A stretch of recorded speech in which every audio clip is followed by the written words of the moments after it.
Աստծո լույսի ներքո աուդիոգիրք հեղինակ Պաշսարդան Գլուխ երկրորդ Մտածիր աստվածաշնչյան հիմքերով Վերլուծական մտածողությունը ժամանակակից աշխարհում դարձել է անհրաժեշտ հմտություն բոլոր ոլորտներում կրթությունից մինչև բիզնես անձնական հարաբերություններից մինչև առաջնորդություն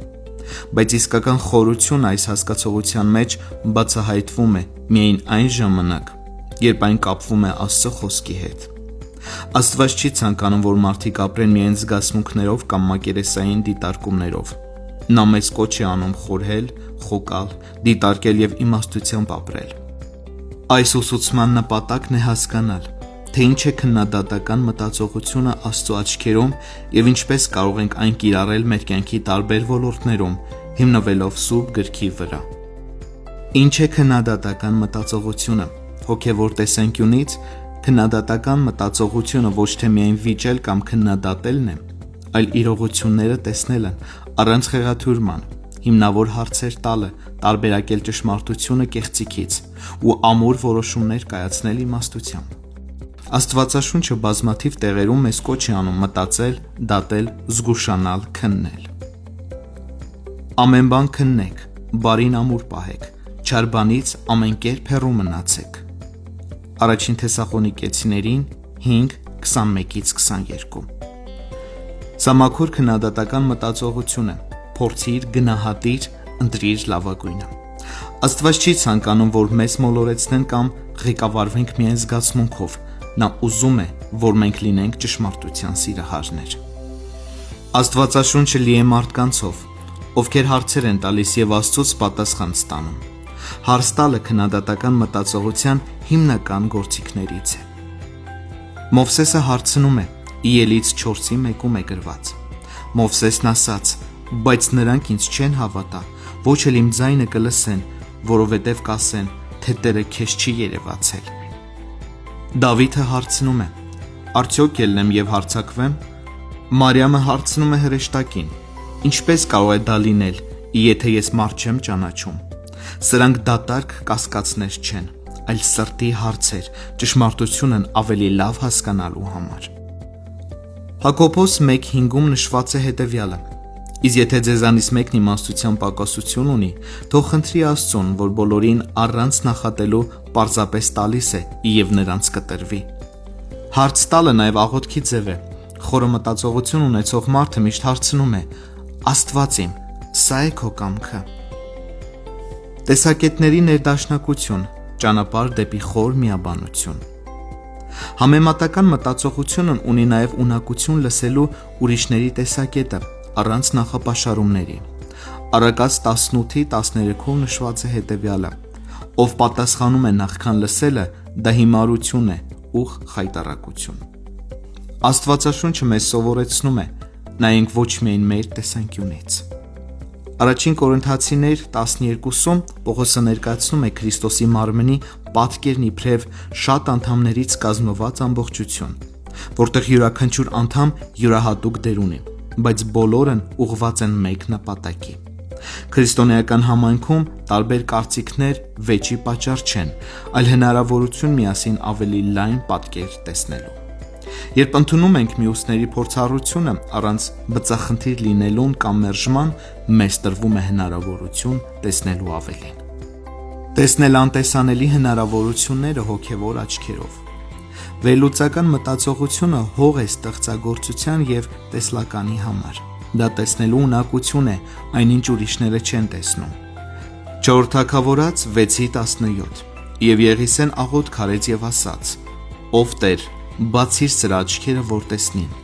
Եվ Տերը բացեց ծառայի աչքերը, եւ նա տեսավ, որ Եղիսեի շուրջը սարը լիքն է հրեղեն ձիերով ու կառքերով։ Աստված ցանկանում է մեզ շնորհել տեսնելու կարողություն, հավատքի աչքերով տարբերելու հնարավորությունները, նույնիսկ երբ ամեն ինչ թաքնված է մառախուղի մեջ։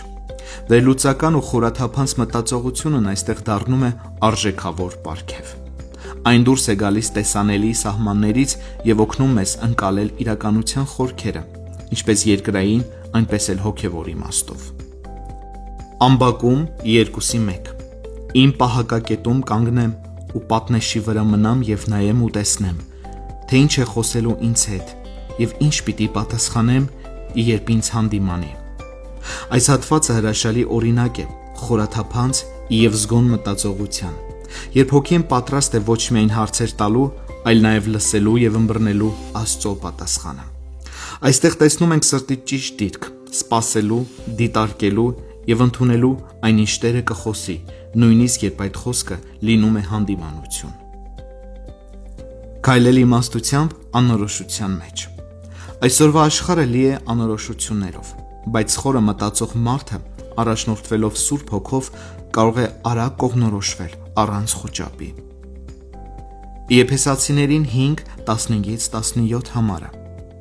Արդուշադրություն դարձրեք ձեր վարքին, վարվեք ոչ թե անխելքների պես, այլ իմաստունների։ Ճիշտ օգտագործեք ժամանակը, որովհետև օրերը չար են։ Դրա համար անմիտ մի եղեք, այլ իմացեք, թե որն է Տիրոջ կամքը։ Պողոս առաքյալը մեզ հորդորում է ապրել զգուշությամբ ու իմաստությամբ։ Նա չասաց պարզապես ապրեցեք լավ կյանքով։ Ուշադրություն դարձրեք ձեր վարքին։ Սա նշանակում է մեր ամեն մի որոշում, ընտրություն, քայլ պետք է արվի զգուշությամբ, ոչ թե հոսանքի ուղղությամբ, ինչպես բոլորը։ Երբ նա ասում է ճիշտ օգտագործեք ժամանակը, դա մեզ հիշեցնում է, որ ժամանակը ոչ միայն թանկ է, այլ նաև վտանգավոր է սխալ ձևով օգտագործելու դեպքում։ Մեր օրերը չար են, այսինքն շրջապատված ենք մոլորեցնող գաղափարներով, պասիվությամբ կամ պարզապես անիմաստ զբաղմունքներով։ Եթե մենք չկենտրոնանանք հոգու առաջնորդության վրա, հեշտ է շեղվել եւ ապրել առանց նպատակի։ Հենց այստեղ է կարևոր հոգու զանազանությունը։ Դա պարզապես մի բան չէ, որ մենք սովորում ենք գիր կարդալով։ Դա Սուրբ Հոգու պարգևն է, որն օգնում է մեզ տեսնել խորքը, տարբերել ճշմարիտն ու կեղծը, նույնիսկ այն ժամանակ, երբ դրսից դրանք շատ նման են թվում։ Այս հատվածը նաև ասում է. իմացեք, թե որն է Տիրոջ կամքը, այսինքն մի ապավինեք ձեր տրամաբանությանը կամ ուրիշների կարծիքին միայն,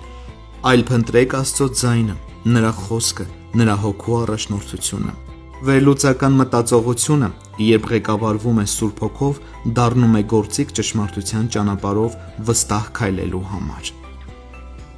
Ճիշտ կիրառություն կյանքի մեջ։ Առաջին, ժամանակի կառավարում։ Հարցրու ինքդ քեզ ամեն օր. այս որոշումը բերում է ինձ ավելի մոտ Տիրոջ կամքին, թե հեռացնում է ինձ դրանից։ Երկրորդ, աղոթքով տարբերակում։ Երբ կանգնում ես կյանքի ընտրությունների առաջ, աղոթքով ու սպասումով փնտրիր զգուշավորություն, ոչ թե արագ որոշումներ կայացրու։ Երրորդ, չտրվել ամբողջի մտածելակերպին։ Եթե բոլորը մի բան են անում, դա չի նշանակում դա իմաստուն կամ աստվածահաճո է։ Տարբերակել սովորիր հոգու աչքերով։ Քննադատական մտածողությունը զարգացրու Աստծո խոսքի լույսի ներքո։ Բացիր Աստվածաշունչը, խորացիր նրա խոսքի մեջ ու սովորիր հարց տալ. ինչ է Աստված ուզում ասել ինձ այս իրավիճակում։ Վկայություն իմ մասին։ Մի անգամ ես կիսվում էի Հովվիս հետ Սուրբ Հոգու զանազանության պարգևի մասին։ Պատմում էի, որ երբեմն Աստված ինձ ներսից ցույց է տալիս բաներ մարդկանց վերաբերյալ, ինչ որ ներքին պատկեր կամ զգացողություններ եմ ունենում, թե ինչ վիճակում է այդ մարդը իրականում, եւ երբեմն մարդկային աչքերով նայելով կարելի է հիասթափվել կամ զարմանալ տեսնելով այնինչ թաքնված է մարդու մեջ, չէ որ այդ ամենը միշտ չէ որ գեղեցիկ կամ հաճելի է թվում։ Ես պատմեցի, որ սա ինձ մոտ հաճախ է տեղի ունենում։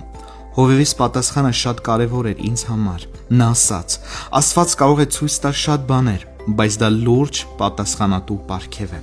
Հարցն այն է, դու ինչպես ես վերաբերվում այդ պարգևին։ Մնալու ես Տիրոջ աչքերով նայելու ճշմարտության մեջ, տեսնելով մարդկանց որպես Աստծո արյան գնով գնված հոգիներ,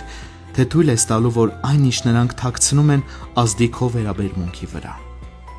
Հովվիս խոսքերը ինձ շատ գեղեցիկ հուշում տվեցին։ Նա հիշեցրեց, որ Աստված ցույց է տալիս մարդու սխալը կամ ներսի վիճակը, այդ հայտնությունը տրվում է ոչ թե դատելու կամ հեռացնելու համար, այլ սիրելու, աղոթելու եւ փրկության համար միջնորդելու։ Մենք կանչված չենք մարդկանց տեսնելու մեղքի միջոցով, այլ Քրիստոսի խաչի լույսի ներքո։ Որքան էլ մարդը հեռու լինի ճշմարտությունից, նա մնում է Աստծո սիրելի արարածը, արժանի փրկության։ Իսկ զանազանության պարգևը, երբ ուղեկցվում է խոնարհությամբ ու սիրով, դառնում է միջոց ոչ թե դատելու, այլ Հիսուսի պես տեսնելու ու սիրով ծառայելու։ Խորը մտածողություն ունեցող քրիստոնյան մտածող քրիստոնյան հարցեր է տալիս իմանալու Աստծո կամքը, վերլուծում է տարբեր տեսակետներ առանց ամբարտավանության, տեսնում է հնարավորություններ այնտեղ, որտեղ մյուսները տեսնում են փակ դռներ, գործում է իմաստությամբ, անգամ անկայուն ժամանակներում, եւ ամենից կարևորը առաջնորդվում է Աստծո խոսքով եւ Սուրբ Հոգով։ Խորը մտածողությունը, երբ ենթարկվում է Հիսուսին, դառնում է զորավոր գործիք, աշխարհում ազդեցություն ունենալու, բարի որոշումներ կայացնելու ու ճշմարտության մեջ ապրելու համար։ Սիրելիներ, ձեզ եմ ներկայացնում քննադատական մտածողություն արտահայտության բացատրությունները։ Այս բառակապակցությունը կարելի է փոխարինել տարբեր հոմանիշային կամ մոտ իմաստ ունեցող արտահայտություններով, կախված համատեքստից։ Ահա մի քանի տարբերակներ։ Առաջին՝ վերլուծական մտածողություն, շեշտը դրվում է վերլուծելու կարողության վրա։ Երկրորդ՝ խորը մտածողություն, երբ մարդը խորանում է թեմայի մեջ։ Երրորդ՝